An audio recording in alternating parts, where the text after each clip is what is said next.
President Trump issues a new threat as the Iranian regime fires on protesters.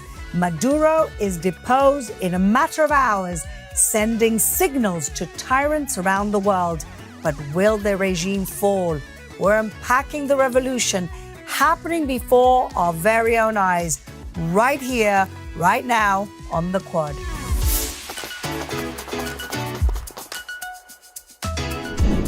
Welcome back, everybody, to The Quad, and here in our Jerusalem studios with my wonderful co-hosts, Emily Schrader, human rights activist and journalist, Shoshana Keats-Jaskal, the founder of Chokhmat Nashim, Elevating Orthodox Women's Voices. And today we have a very special guest. Sogan Fakheri is one of the stars of the hit series Tehran, and also the head of the Iran-Persia desk at the JCFA. Welcome, Sogan. It must be such a crazy week for you. Yeah, I don't know if the people can see. I haven't been sleeping for a week. Well, because you're too beautiful, dear, so we can't see. But, I mean, let's please talk about what's happening, because we're living in historic times. And yes, we've been here before.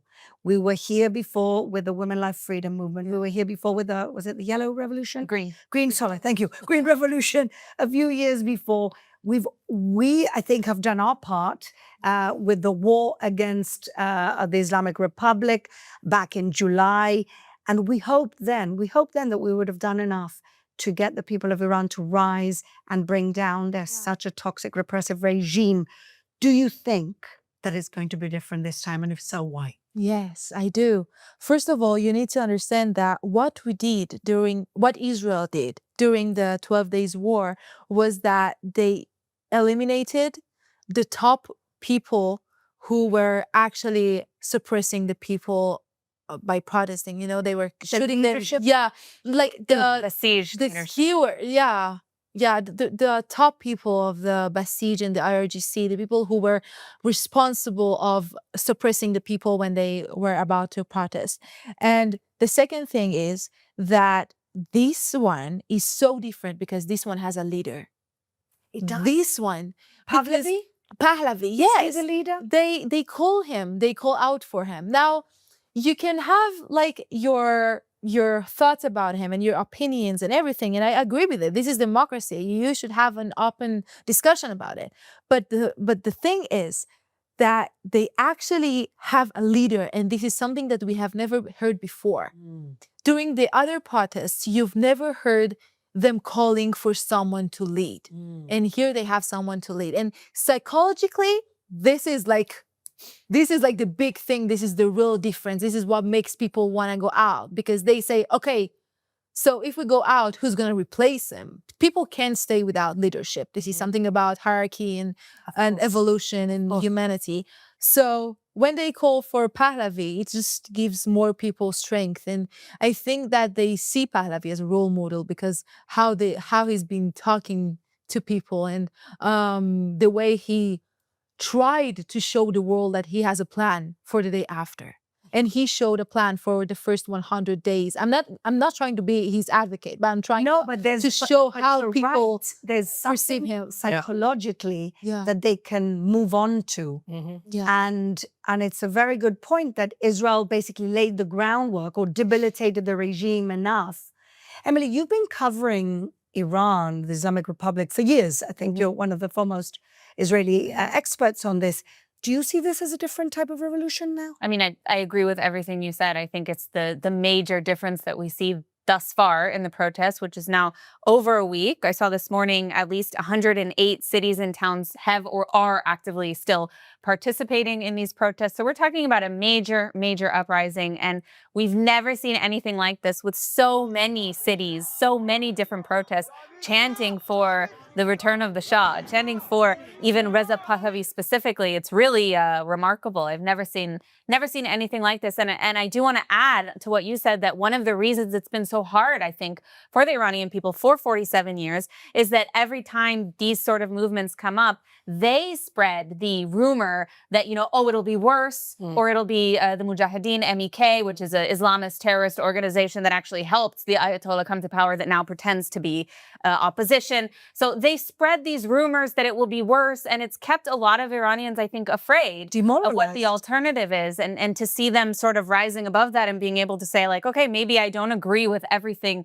about the Shah or the system or, his father, but this is what we want to change. This is what happens the day after. It's an incredible step. It's incredible to see this, and I'm very hopeful. I want to be hopeful, and I think that there's another game changer here, which unfortunately the people of Iran didn't have before, and that is Trump making a statement. Obama never did, left them high and dry.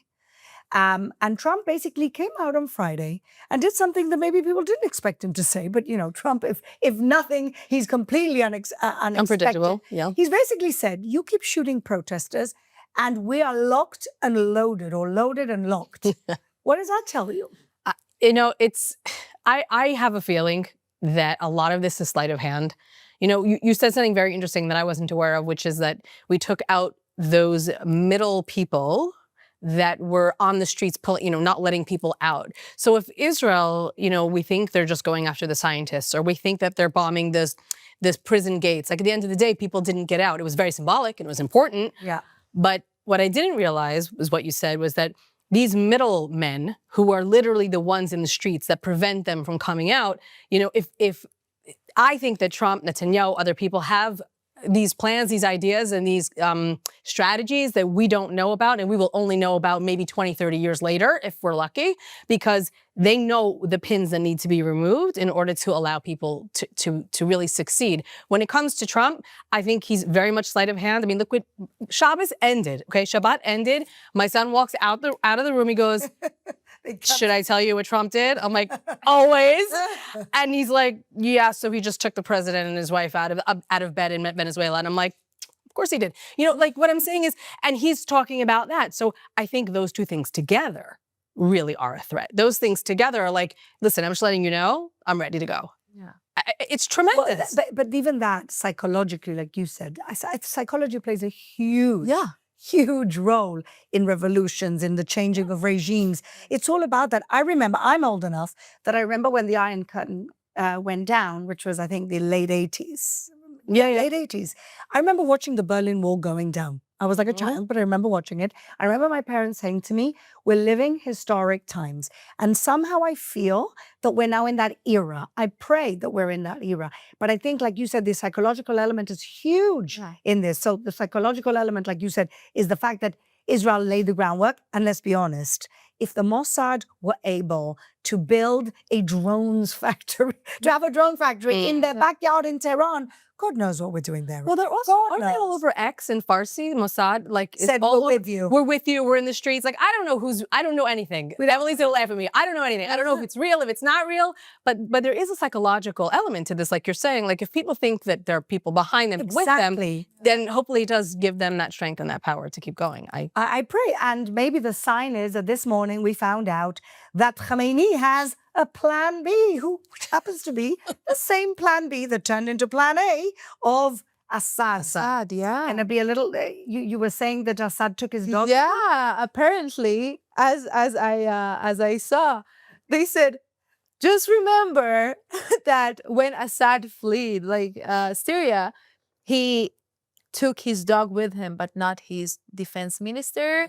So, darling, all the Basiji guys, everyone who's thinking they're protecting their leader, I don't know. I think you're going to stay and get beaten by the people of Iran when they get their revenge back. I mean, the question is the IRGC so easily? They've got tentacles everywhere. I mean, the Venezuela thing is not helping them. That's for sure, because they had their tentacles, Hezbollah and the Islamic regime had their tentacles into Latin America through Venezuela, and oil and all sorts of things.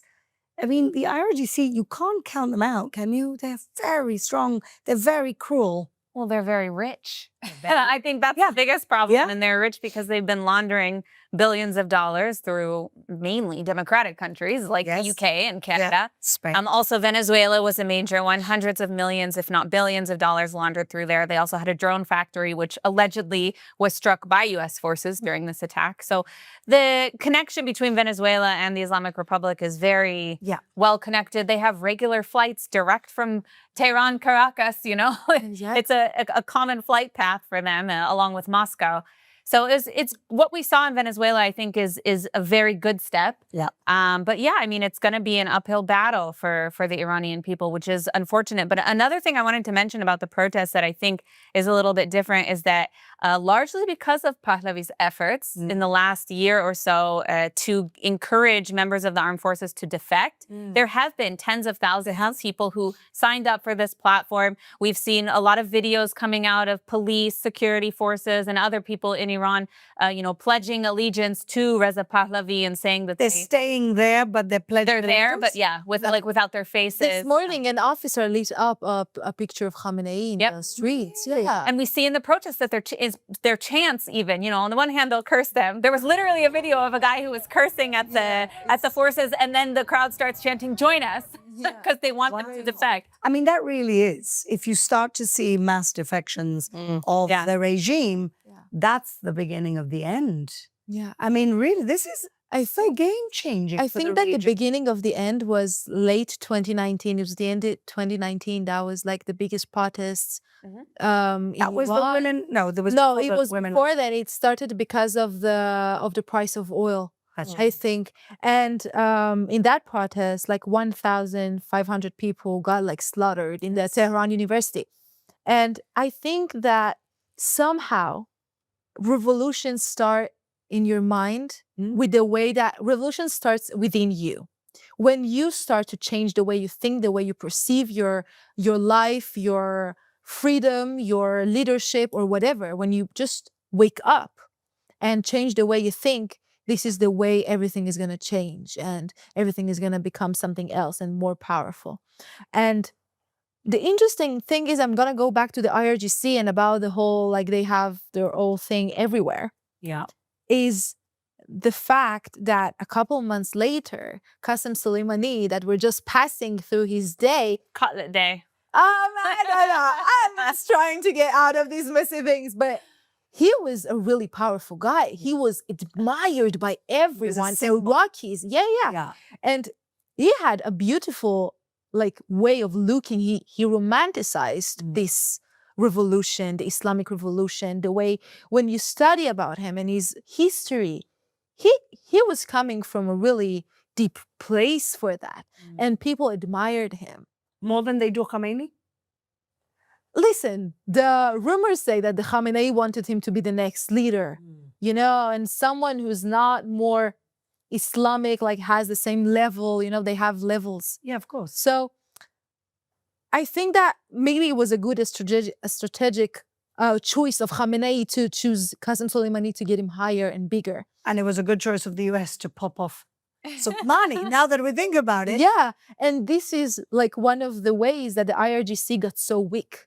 Because the relations in Syria and Lebanon and Iraq and Yemen even, and maybe even Venezuela, because I don't know about Latin America, but I know that this person was really good in human contact and staying contact and keeping people he was hypnotic. He was hypnotic. Hypnotic. Was it charismatic? Yeah. In a way, like Nasrallah, they haven't. The Lebanese, the Hezbollah have not really recovered from Nasrallah. The guy who took over, four took over and we popped them all off. But the last one that took the job is a very boring, non-charismatic type person. And I think there are leaders that people can't get over losing, And I didn't really understand that Soleimani was one of those leaders. Yeah, he was. I think that's why they still have posters they're burning in every city this week of Soleimani. Yeah, and also 2 days ago it was his day, a Memorial Day, and I feel like they don't even know what they're doing. I feel like they're just trying their survival mode, hard on survival. Well, I think that they have to be in survival mode, but really they only have themselves to blame because you completely neglect to do the most basic thing your country needs you to do. Provide Water. Water, Electricity. electricity. Food. Yeah. When it's like, was it somebody, when your currency, when you have to show up with a suitcase to buy a bottle of milk, I mean, that is the most basic thing. Yeah. You've neglected. You are now wanted to be the world, central of Islamic terrorism, and you forgot that you have a people to kind of provide for. Yeah. It's like Hamas. It's kind of the game, the playbook, isn't it? Yeah. Well, that's where they got it the from. regime, yeah. Listen, but let's talk let's fantasize a second Yeah. at, let's say by next week. Inshallah. Yeah. There's no Islamic Republic of Iran. What happens? Let's go down. Well, the I'm rabbit going to hole get for a on the second. first plane along with you. Yeah, I think so. We're going to go have a long vacation. Yeah. Might want to wait till they have water. I don't know. Yeah. We'll work it out. Yeah. The Israelis are coming. Believe me, there'll be a Hyatt there before you know it. I would want to dance with all those women who are dancing on those videos. Yes. That's the first By the thing way, I would what wanna do, heroes dance in those the women. streets. Yeah. Those women, such brave. Amazing. And did you see the one of the mother whose son was Lost killed? her son. And she's dancing in front of these tanks. Yeah. It's There's just- also like a custom though, because like the idea she doesn't get to dance at her son's wedding. So it's very sad, very powerful, but very sad, sad video. And unfortunately, you mentioned the Trump statement about being ready to go, but we've already seen dozens killed.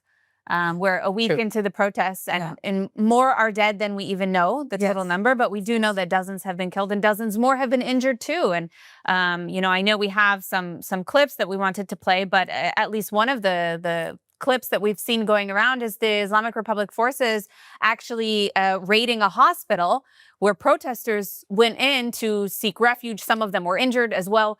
And they went in to arrest these protesters from the hospital, which of course is a complete violation of the Geneva Conventions, but not that they ever cared about that. But, we see the same patterns with all of these terror groups. We saw a few days ago that they were using ambulances to transport, not the first time, but using ambulances to transport some of these besieged forces to go shut down and suppress the protests. Also, a war crime.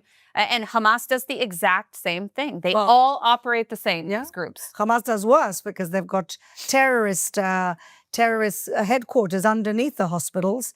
And so they kind of render their hospitals a fair target. And yet, where is the mainstream media?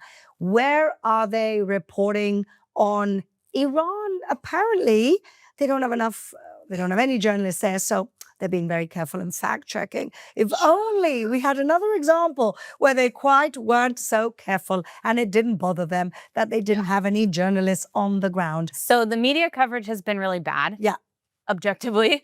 But I do want to say that one of the most concerning things that I think is important for the Western audience and the American audience to understand is that the way they're portraying these protests, and this is coming straight from the Islamic Republic itself, this is from their narrative, their propaganda efforts, is that this is simply about economics. It's not about economics. It's much broader than economics. We see a complete rejection of the Islamic Republic itself. As we started out by saying, for the first time, we're seeing them, with more unity than ever, calling for Reza Pahlavi to at least lead this transition into whatever government they ultimately decide through referendum, which is what he himself recommends. But the media is getting it completely wrong. Anytime you see this being phrased as an issue of economics or the fact that there's massive inflation that is woefully falls short of what's really happening on the ground and what these people are really demanding and begging for in many cases in the streets. I looked at almost every headline, and every single headline of the mainstream media was like economic issues, very much curated. Shame on you, yet again, mainstream media, for parroting terrorists' talking point. Yes. Let me just add up to what you said. People are just getting it wrong because they feel like Iran is going to have this Arab Spring that we saw, uprisings in all of the Arab world. And what they don't understand is that the Iranians remember that they were part of like a Persian empire. Yeah, they do. And this is why they want to go back to Pahlavi, because it was one of the symbols of one of the greatest empires of the world that Yeah. brought so much. Like we celebrate birthdays because of the Persian Empire. Like it was like such a great thing. And I'm like, they had ours. And when you see, like 2 months ago, in a reality TV in Iran, they destroy symbols of the Persian Empire. Yep. This is They their are policy from day killing. one. They want to remove That's, Persian Empire, that's and what people people might- don't want their identity to be removed. yes. And Islamic Well, the colonialism. Persians aren't Arabs, and they say that all the time. Exactly. People don't understand it fighting because they us don't all know the anyone. That's Islamic colonialism. Yeah. Exactly what we get accused of is exactly what they're doing. And, you know, Iran, Persia is the perfect example of that. And a beautiful civilization that they've ruined. Yeah. It's also, by the way, one of the reasons that we know it won't be the same situation as Afghanistan, Iraq. I know we want to move on to scumbags and heroes, but I just want to say one more thing quickly, that one of the biggest hesitations from the West in supporting regime change, or the idea of regime change, is, oh, we don't want it to be like Iraq again. But Iran is not an Arab country, It's not. and they have a legacy of a functional, Yes. progressive society. Yes. Even more progressive than many Western countries, Yeah. you know, right before the revolution, as a result of the Pahlavi dynasty. Yeah. That is what led to Iran being such a modernized state. So there's no reason to believe that that's what will happen in a post-Islamic Republic Iran. It's just a complete misunderstanding, a misreading of the situation from many Western leaders. So get it right this time. Yes, exactly. There is something at the end of the rainbow here. And in terms of the region, it's really a game changer, because my prediction is that if, please God, when it happens, we're going to have people rethinking their allegiances. Countries like Qatar, who are basically into self-preservation, who've been playing the two sides of the game. You know, countries like that, if they don't have their big daddy in the Islamic Republic of Iran helping them out, sharing, remember, they share gas fields. It's going to be a very different region. We are praying. These people are the Hitler of our day, and we need to help Iran bring them down so that they can get back to the glory of their old empire that we can actually be very, very helpful with. So we look forward to that. Quickly, Maduro, what do we think? That all of a sudden the same idiots that 2 weeks ago were marching No King's March are now defending a narco dictator who actually cheated in the last election, did not get elected, but refused to leave power. And this guy, who, by the way, very symbolically is in a New York jail, I think that was a little slap in the Same as Love P. it. Diddy. P. Diddy. Oh. Jail is P. Diddy. Ooh, let me. They had horses there to sell. I don't know. I think that might be part of the punishment. Yeah. But I just find it's very symbolic. To me, it's a little kind of slight to Mamdani. Mamdani. Yeah, Well, I really do believe that. I think people really don't. I mean, the average person, the average moron, I should say, who's marching in the streets saying, Trump couldn't, all of a sudden they have these signs. Everyone in every city has the same sign. Yeah. 4 Same hours yellow later. sign I'm of so the answer curious how that coalition. happened. This organic protest. And or one rally for protest. every cause. Have you noticed? That's unbelievable. but what people don't realize, because Mamdani also, by the way, is like, well, if we can just kidnap leaders, why don't we just take Netanyahu out of his bed with Sarah? Okay. A, that doesn't work like that. But B, there's something called the Monroe Doctrine, okay, in America. This is 1830s, I think. It was James Monroe was the president. And he basically divided the world. There's the Eastern Hemisphere and the Western Hemisphere. And he said, we're not going to involve ourselves in Europe. And Europe, you cannot colonize the Americas anymore. Not North, not South. When Iran and China and Russia are in Venezuela, when they are making themselves a home base where missiles can reach the United States of America, that's within the sphere of the President of the United States to go in and do something about it. Yes, he's a crime lord. Yes, he's a narco-terrorist. There's no question.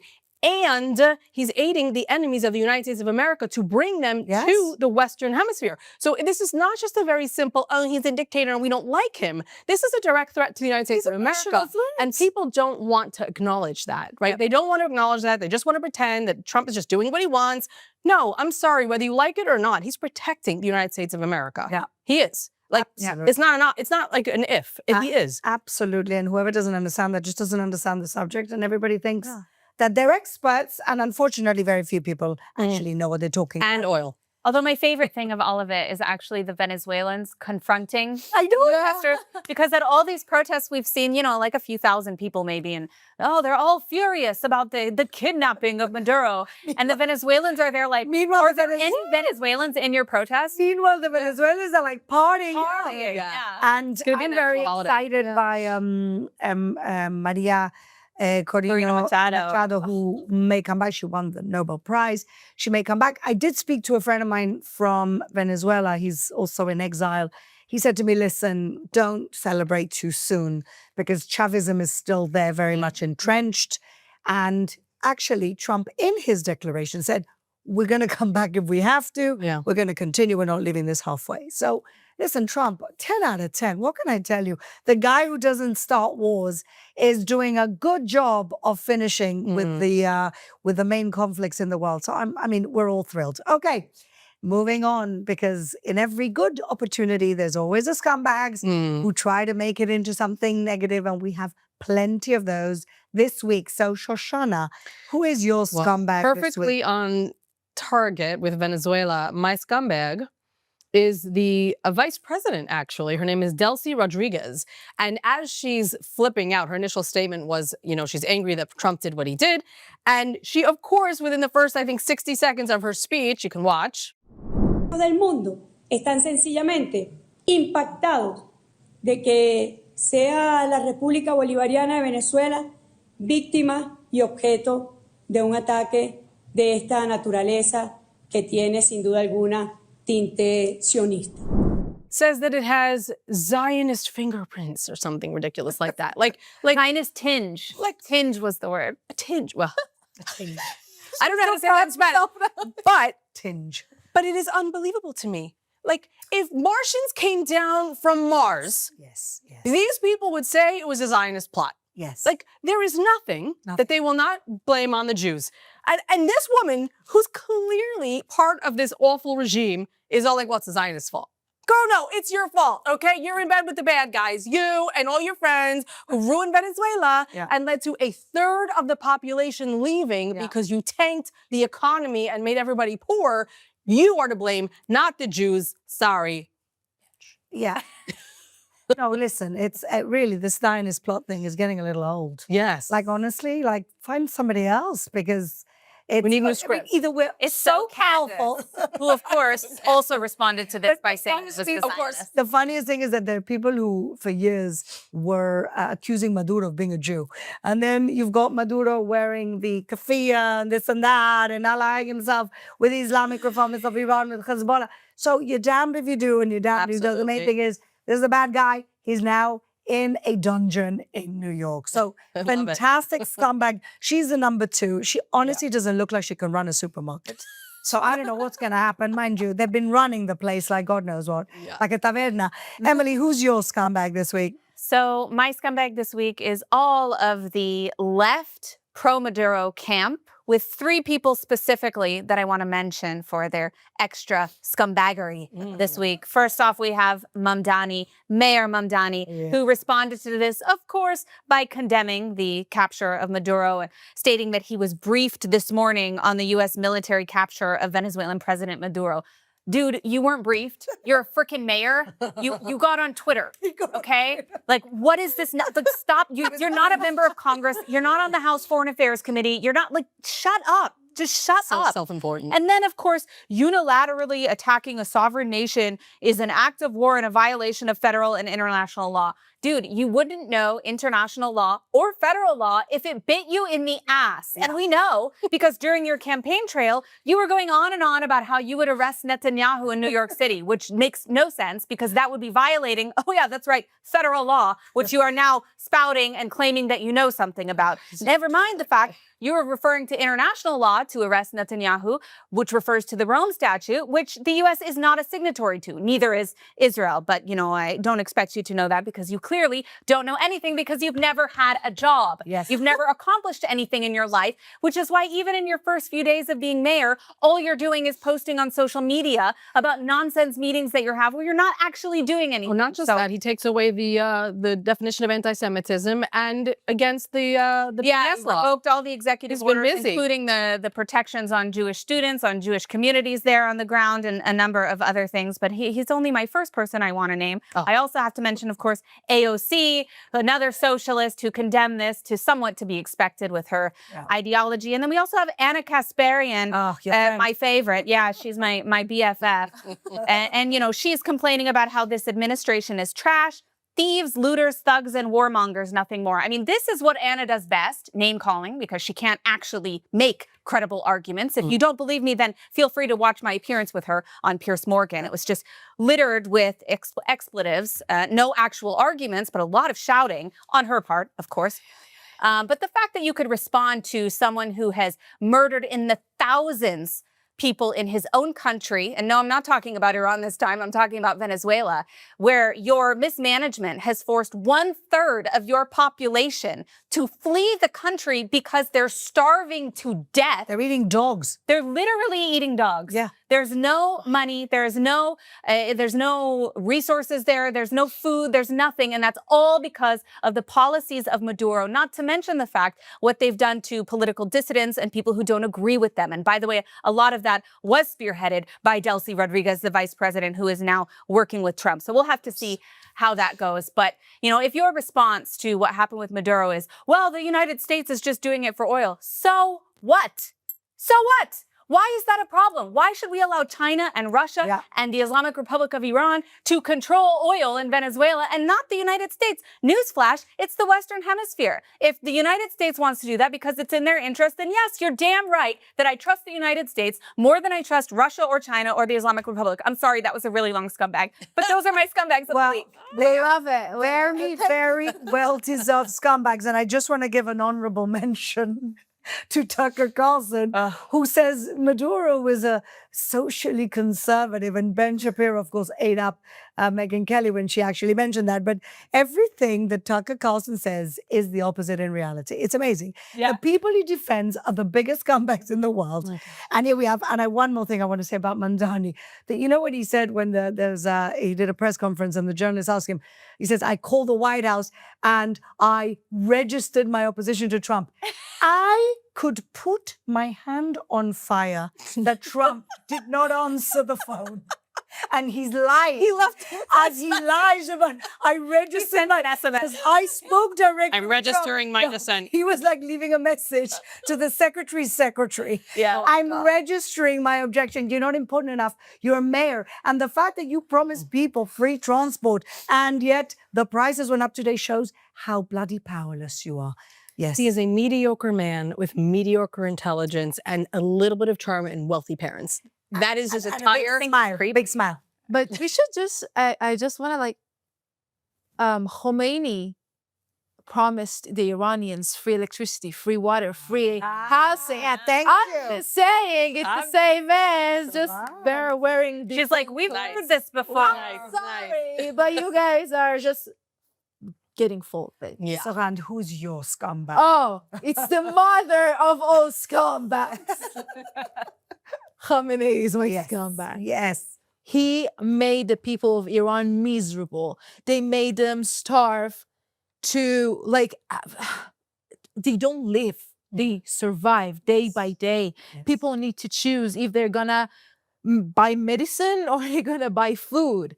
People are, you know, like, girls, 9-year-old girls are getting married. So, they get money of it. Like, it's the whole thing. It's like, Institutionalized pedophilia. Oh, and he was like, He's everybody knows he's a pedophile. yeah. So, here's my sky. Do I need to say more? Wow. No. He really speaks for himself. Yeah. I think it's funny that he's still tweeting.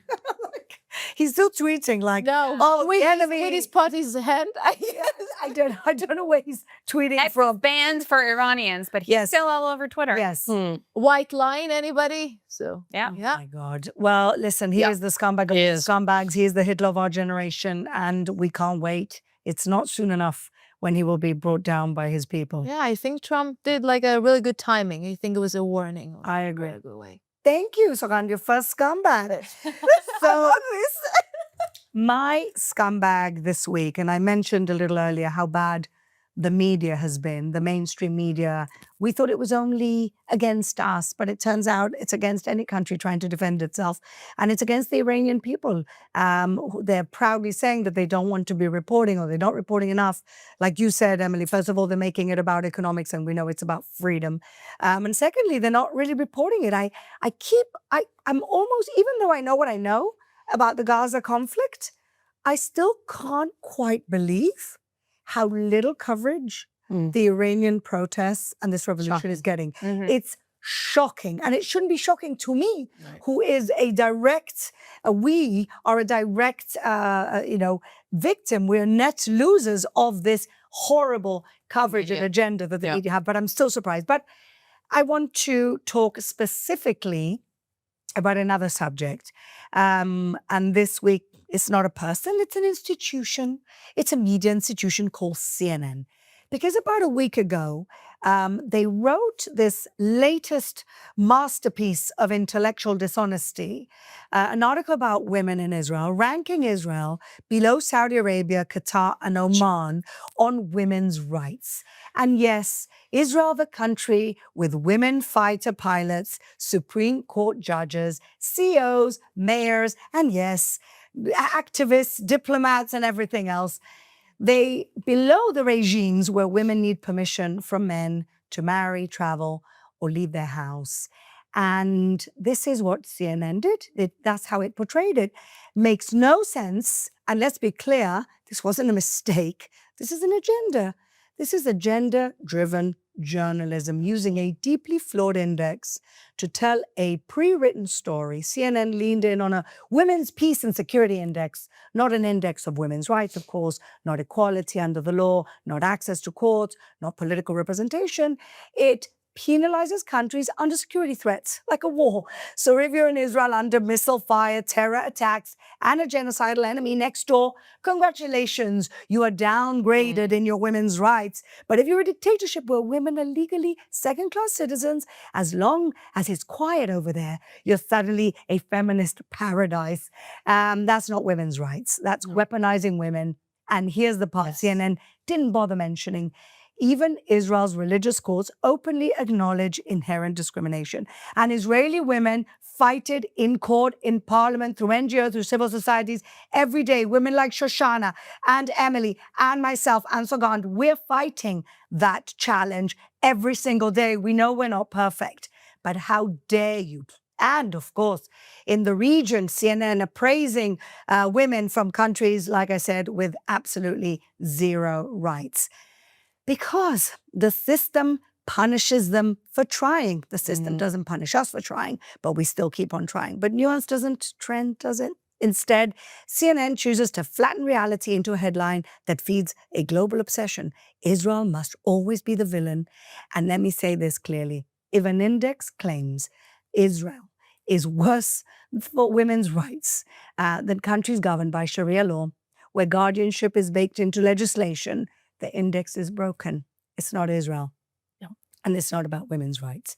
It's about delegitimizing Israel. And we've had it. So CNN, for that particular reason this week, you are my scumbags. Excellent. I needed to get that out. No, I it's wrote so an right. article. You're so right. No, listen. You know that I'm the first one to acknowledge Me too. that we need more women's representation, okay? That in some things we're going backwards. But this was such a political hit. Unfortunately, it was written by an Israeli journalist with an act to grind, and that's even more depressing because I know who she is. But anyway, I'm not going to mention That her. happens a lot. It does. Well, they get it published, don't they? Yeah. As soon as you do something, the New York Times will publish any old rubbish as long as it has the agenda of delegitimizing Israel. So there we go. Okay. And now for our therapy part of the week, let's talk about our heroes. And there are many, many, many heroes. Shoshana, let's start with you again. Who's your hero? My hero is Dawn Fraser, who I did not know until I think yesterday or today when I saw a tweet about the speech that she gave in Australia. She is a Olympian, an Australian freestyle swimmer, 88 years old. Yes. And I always feel like there's like a lack of really listening to our elders, like people who've been here for a long time, people who have lived through history, people who have seen things. And there's something about that perspective that you cannot have as a younger person, not because you're not smart, just because you haven't been here long enough, okay? So there's really something important about listening to the people who have lived through history. So she gives this gorgeous speech. And we as a nation have accepted all nationalities with open arms and hearts in the past, like the Italians, the Greeks, and the Jewish people. And they came to this country to start a new life with their families, and they give back. They work hard, they love this country. They don't demonstrate, they don't hate. But only respect and love for this great country. All they asked for was to live in peace, with acceptance and love in return. But recently, we as a country, we have failed. Australia's always welcomed immigrants, whether they're Greek or Roman or Muslim or Jewish. But everyone who comes in as an immigrant, they work. They don't hate. She said they don't hate and they don't demonstrate. They work and they become part of the Australian community. And that is, I mean, for any society, really, when you bring in immigrants, it's like a two-way street, right? We bring you in, we give you the rights and the comforts and whatever it is in the Western world that you are able to get. And as a part of that bargain, you then become a part of that culture. You don't start to try and tear it down. You don't spray bullets across a beach and attack other people who were there before you. And this is something that I feel when it's just said as someone who's detached, when it's someone who's been through history, when someone who can look and say, I've been here 88 years, and this is what I've seen. And her speech is beautiful, and it's not against anyone. It is basically saying, we failed the Jews of Australia because we allowed these things to happen. She doesn't say, against Muslims, but she said, this can't be in a society. And she's a heroine or a hero because it's really hard sometimes to lay things out when people don't want to listen. When everything's a slogan, when everything is a chant, and when, you're an 88-year-old woman who actually takes time to speak, and everyone else is like, slipping, scrolling, it can be hard to go against the trend. She's a swimmer, so I'm guessing she's used to rough waters, and I really do appreciate the fact that she took the time to speak out. She didn't have to. She could have lived her retirement and been happy, but she spoke out. And I think I really suggest listening to it. It's a really important speech that kind of like brings you down to like, right, wait, this is like super basic. Like, this is actually really just some human stuff. And so she's my hero for that. Wonderful hero. And I think she's part of like a bunch of sports people writing a letter against the government for a national inquiry on what happened. As should happen. And why the Jewish community wasn't protected and why all these signs were ignored. Yeah. So I think actually there's been an awakening in Australia. Maybe I'm deluding myself, but I think that something has shifted. I hope it does for the safety of the community. Emily, who's your hero? So my heroes this week is the Iranian people. Not the first time I've made them my heroes, but of course, how could I not after everything going on, especially this past week? We're now at a little over a week of protesting and the price is very high. And most likely, if history is any guide, it will get worse before it gets better. And I know that some of these people have been out in the streets every single night, in some cases, including some of the people that I speak to on a regular basis. And in particular, one of the cities where there's a lot of uprising and that they've been very courageous in how they're doing it is in Hamidan. Although there are so many cities where there are uprisings that I don't want to focus on only one. But your courage is inspiring to the entire world. And I think you're sending a very, very strong message. And I know that it's not easy. And so I just want to encourage them and let them know that here in Israel, you have our full support for these protests. And we're very, very hopeful for the first time in a long time that we'll see the ultimate success with this, which is the fall of the Islamic Republic. Amen. So stay safe and we're with you. Amen. Yes, they are heroes. These people are heroes because they go out there knowing that they may not come home alive. It's terrifying. You can't get bigger heroes than that. Yeah. So, Rand. Speaking of not coming home alive, my heroes are the justice-seeking families whoever doesn't know, are the people who lost people by the IRGC corps at protests or just political issues, maybe Evin, that got present in Evin or something. And like a really dear friend of mine is Peyman Golipur. which his brother Pejman Gholipur got killed, murdered by the IRGC in Aban 98, which is in the 2019 protests. And Pejman was just 1 month and a half younger than me. He was born in the end of August 2001, and it's really hard for me to talk about this, but he went out protesting, fighting for our generation, for our people to be free.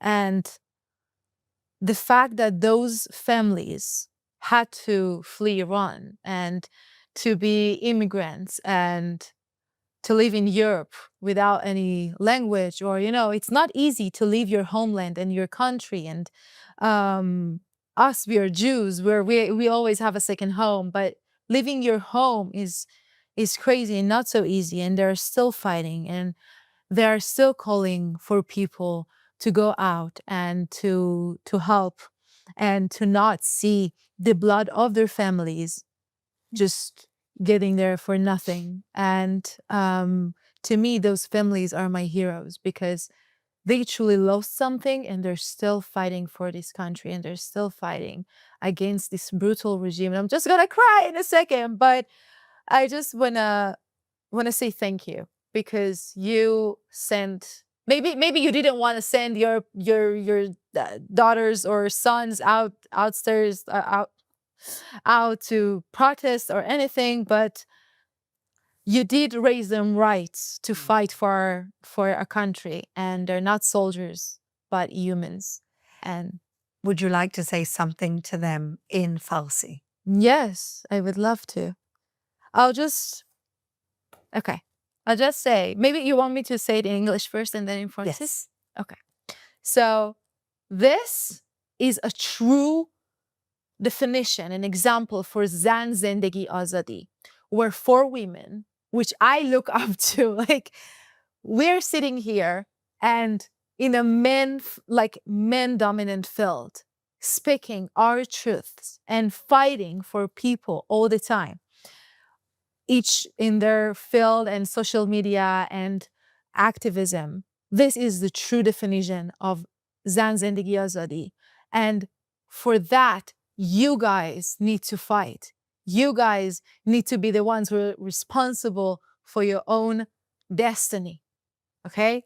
Like, we would love to come to Iran, and we would love you to come here, and would love this bridge built up again. And I'm fighting it for years, okay? And losing opportunities, and I don't care about them as I care about humanity, and I care about you. And I wish you care about yourselves and your destiny as well the same way. Thank you. So, Tell people in Farsi. so beautiful. Yeah. این دقیقاً یه عکس درست زن زندگی آزادی هست که 4 زن قوی، محکم، با تو یه کار خیلی مردونه کار میکنن، و جایی که بیشتر مرد هستن و صدای اونا بیشتر پخش میشه، ما اینجا داریم برای شما میجنگیم و برای انسانیت میجنگیم، و تنها آرزوم اینه که شما بتونیم بیاین اسرائیل، ما بتونیم بیایم ایران، ما بتونیم این پل رو دوباره بسازیم. و من سالهاست برای این پل می جنگم، و هر فرصتی بوده که شاید به خاطر این فعالیتم نگرفتم، فقط به خاطر انسانیته و به خاطر اینکه به شما ایمان دارم و اعتماد دارم که شما اون کار میکنین. و نسل من که در ایران زندگی میکنه الان و دارن میجنگن برای آزادیشون و برای آیندهشون، واقعا موفق باشن. و امیدوارم هر چیز زودتر بتونم شما رو ببینم، ما بتونیم همدیگر رو ببینیم و واقعا براش بجنگین. برای آزادی خودتون، فقط خودتون میتونیم بجنگین.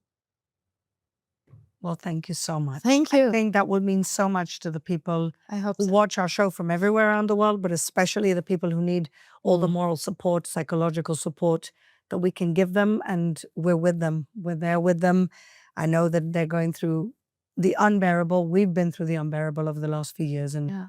we pray for that fall of that regime so that we can move on with a much better region. Yeah. Yeah, amen. So just to finish, my hero this week, and I know I've taken him away from the president of his fan club, Emily Schrader, is Marco Rubio. Marco Rubio is actually, for years now, been one of the biggest opposition or one of the biggest advocates against communist Venezuela. He is a Cuban American. He is from Florida. And in Florida, there are a lot of exiles, Latin Americans, who escaped communist regimes, who escaped repressive communist regimes. And so his entire political career, he's been, again, has been for sanctions on the Venezuelan regime and for actually holding them to account for what they're doing to the region and their people. And I honestly think that this was a really good week for Marco Rubio politically as well. I think that he showed that he is one of Trump's closest people in his ear. I don't want to make comparisons to other people close to the ear, but I've been seeing a lot of momentum for Marco Rubio in terms of his presidential chances.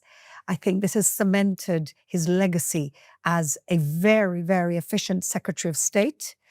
And here in the Quad Fan Club of Marco Rubio, we hope this is the beginning of many great things he's going to do, including standing with the Iranian people against these evil repressive regimes. So that is our show this week. And we pray that by next week, so God, do you imagine if we're here next week with a bottle of champagne, celebrating Two things. The return of Rangvili, let's hope. the return of Rangvili. We pray for him, and we prayed as we prayed for all the hostages every week. Yeah. Yes, the return for Rangvili. We're not going to move on to the second stage of the so-called Gaza peace ceasefire until he is home. We pray for the people of Iran to stay strong and keep the resistance until they win. And we pray for all the evil dictators to die in a ditch. So, That works. but mainly we And with pray- that, we're out. with that, we're out. Thank you so much for watching. See you next week.